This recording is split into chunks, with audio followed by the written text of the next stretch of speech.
Ikaze nanone hano kuri Yego TV akanika kandi kugiza amwe makuru arimo aragenda acicikana ku mbuga nkoranyambaga.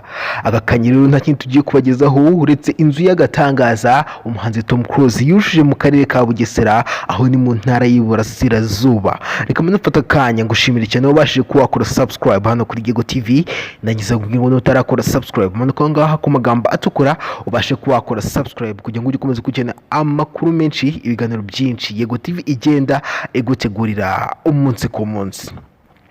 Umuhanzi w'umunyarwanda rero akaba n'umuyobozi w'ikigo cy'igihugu gishinzwe gutanga amaraso Tom Close yujuje inzu y'agatangaza iherereye mu karere ka Bugesera. Iyi rero akaba ari inzu iri kuvugisha benshi bitewe nuko ari inzu y'agatangaza kandi ari inzu nziza uyirebeye ku mafoto nk'uko amafoto yatangiye gucicikana ku mbuga nkoranyambaga ku itariki ya 9 Nzeri uyu mwaka. Amafoto agacicikana ku mbuga nkoranyambaga agaragaza yuko Tom Close yamaze kubaka inzu y'agatangaza mu karere ka Bugesera.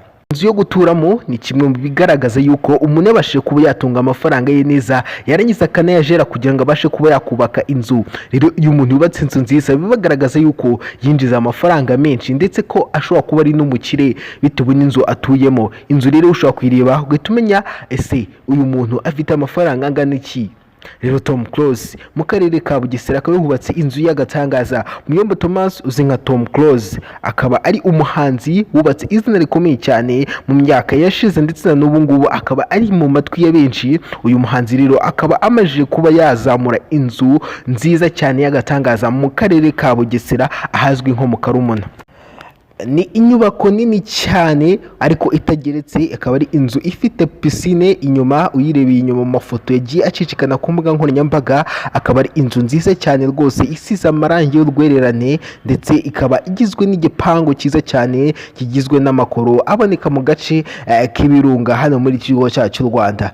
Ni inzu rero bigaragara yuko yatanzweho amafaranga menshi cyane, akaba ari inzu nziza y'agatangaza. Inzu rero bigaragara yuko ari inzu yatanzweho amafaranga menshi kandi akaba ari inzu nziza cyane uyirebeye inyuma mu mafoto yagiye acicikana ku mbuga nkoranyambaga. Rero Tom Close akaba ari umwe mu bahanzi nk'uko nabivuze mu kanya baciye agahigo ndetse akaba yarakunzwe cyane hagati y'umwaka wa 2007 ndetse n'umwaka wa 2011 aho yaje no kwegukana igihembo cya Primus Guma Guma Superstar. Rero uyu muhanzi akaba yarafashe imitima ya benshi, abenshi bamukundira indirimbo nyinshi yagiye asohora mu myaka yashize zagiye zikundwa n'abatari bakeya, indirimbo nyinshi cyane zagiye zikundwa. Nawe ufite indirimbo wakunze y'uyu muhanzi Tom Close. Rero uyu munsi ka tugiye kurebera hamwe inzu y'agatangaza uyu muhanzi yamaje kuba yazamura mu karere ka Bugesera. Inzu nziza iri gucicikana ku mbuga nkoranyambaga yakunzwe n'abatari bake bakunze ukuntu uyu muhanzi yabashije kuba yakubaka inzu y'agatangaza.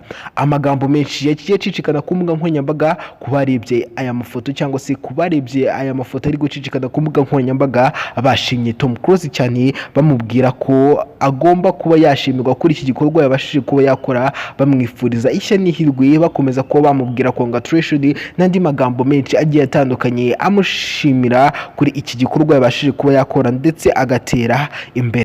Ubundi ni umwe mu bahanzi bakunzwe cyane uretse gukundwa gusa. Rero uyu muhanzi kandi akaba ari n'umuyobozi w'ikigo cy'igihugu gishinzwe gutanga amaraso, dore ko yabanje kuba umuyobozi w'ikigo cy'igihugu gishinzwe gutanga amaraso mu mujyi wa Kigali, gusa nyuma akaza kugirwa umuyobozi wacyo ku rwego rw'igihugu. Rero iyi nzu ikaba ari inzu yubatswe na Johnson Murindabigwi. Uyu nguyu rero akaba ari umuhanga cyane mu bijyanye no gutegura inyubako zigezweho, aho uyu muhanzi cyangwa se uyu munyabugeni cyangwa se uyu muhanga mu bijyanye no gutegura amazu agiye atandukanye ari niwe wakoze igishushanyo mbonera cya hoteli izaba ikoze nk'ubwato izubakwa mu kiyaga cya Kivu. Hanzi rero Tom Close akaba ari umuturanyi wa cyane wa Butera Knowless ndetse na Ishimwe Kurima bafite inzu igeretse muri aka karere ka Bugesera nabo batuyemo, nayo akaba ari inzu y'agatangaza. Rero akaba ari nanone abaturanyi b'abakinnyi bagiye batandukanye b'umupira w'amaguru, dore ko abakinnyi nabo bagiye batandukanye b'umupira w'amaguru abenshi hari abatuye muri aka karere ka Bugesera. Rero bikaba bituma yuko uyu muhanzi Tom Close ashobora kuba ari umuturanyi wabo, dore ko ari umuturanyi wa cyane wa Butera Knowless na Ishimwe Kurima. Rero uyu muhanzi Tom Close Muyombo Thomas akaba yujuje iyi nzu y'agatangaza. Reka dutembere iyi nzu turebe imbere inyuma, ese iyi ni inzu imeze gute? Reka ngushimire cyane mbere yuko tujya kureba iyi nzu kora subscribe kugira ngo ukomeze gukurikirana ibiganiro byinshi Yego TV igenda igutegurira umunsi ku munsi.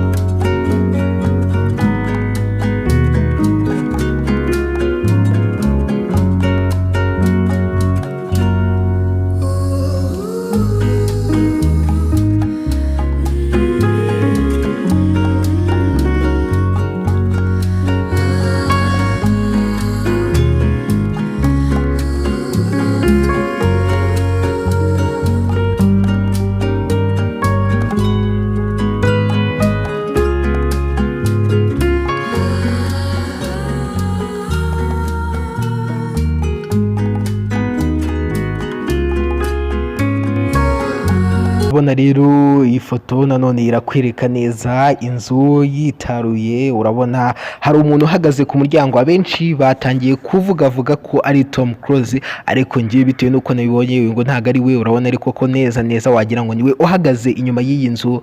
Urabona ko ari inzu nziza y'urwererane, amarangi ni umweru. Urabona ko ari inzu era ahantu heza, piscine. Urabona ko ari inzu koko igaragara neza. Urebye urabona umuryango urafunguye, amadirishya nayo hariho rido rimwe, ahandi ntago rido iriho neza. Urabona Tom Close cyangwa se urabona hari umuntu ahagaze imbere y'ari y'amazu cyangwa se y'iriya nzu. Urabona ko rwose ari ibintu byiza cyane kuba iyi nzu ya Tom Close y'agatangaza yamaje kuba yazamuka. Rero nanone witegereje ahangaha urabona ko ari igipangu cyiza cyane cy'amakoro. Iki gipangu rero cy'amakoro ukarebera inyuma nanone ugahita ubona igipangu cyiza cyane cy'umukara, cyo kirimo kirakwereka inzu koko. Urabona ko ari inzu y'agatangaza kandi nziza. Gushyiraho igipangu kimeze gutya nanone ugira ngo witegereze neza iyi nzu. Urabona hariya twareberaga uruhande rumwe, hano rero hasa nkaho ari ku rundi ruhande. Urabona ko witegereje rwose ahangaha urabona ko ari inzu nziza cyane. Dore amatara, urabona amarido, amadirishya meza. Ni inzu koko ubona ko ari inzu yatwaye akayabo w'igipangu cy'amakoro nk'uko nabivuze kare muri video. Urabona ko ari igipangu cyiza kigaragaza koko ari umukire ufite amafaranga. Ahangaha rero inzu yari imajije kuba yazamuka, urabona ko yari igeze kure igiye kurangira. Urabona ko rwose bahereye hasi bikarangira bagera hejuru. Urabona ko ari inzu nziza cyane y'agatangaza. Sinzi niba muri kubibona ariko iyi kabisa ni inzu nziza cyane kandi bigaragara yuko ihenze cyane nk'uko nabivuze. Ni inzu ibarirwa mu mamiliyoni, nibura ikaba ihagaze miliyoni 50. Urabona ko ari inzu y'agatangaza rero. Ntago turi bwaze kurebera iyi nzu inyuma gusa, turinjiramo no imbere turebe ese mo imbere hameze gute. Urabona rwose mo imbere ni inzu imeze gutya. Urabona hano ni muri dushe, urabona ko ari dushe nziza cyane. Urabona ko harimo robine zo mu nzu, ukabona ko hari ikirahure cyo kwireberamo. Urabona ko hari lavabo ahangaha yo gukarabiramo ndetse se mu mbabarire. Urabona ko ahangaha hari aho bogera, murahabona. Urabona ko ari dushe nziza cyane. Turahita dukomeza cyane duhita tugenda ni mu gikoni. Urabona ko hano ari mu gikoni rwose ni heza, igikoni ni cyiza rwose. Urabona ko harimo intebe zo kuba wakicaraho igihe uri gutegura amafunguro mu gikoni. Urabona ko hari akabati, urabona ko hari imbabura. Urabona ko ni igikoni cyiza cyane kandi kigezweho.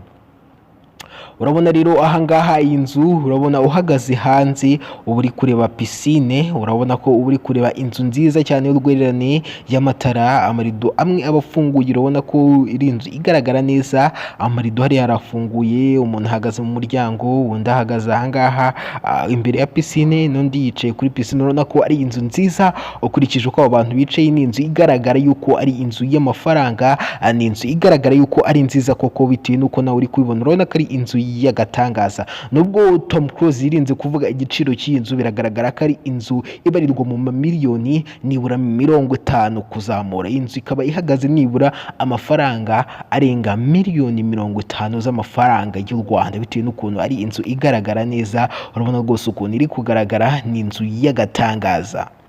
ngaha ni mu yindi salo, urabona ko naho ari heza cyane, urabona ya pisine ngiriya hariya hanze, urabona ko ari ahantu heza, urabona ko ari akateleviziyo ko kureba ahangaha, menya uri nko muri salo yo kuganiriramo, urabona ko ari ahantu heza koko witegereje.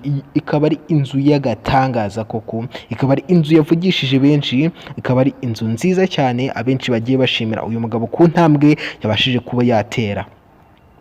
Urabona ko rwose uri inyuma, inzu ni nziza, winjiyemo imbere inzu ni nziza kurushaho. Reka urabona ahangaha nshatse nabareka mukirebera ibikurikiyeho byose.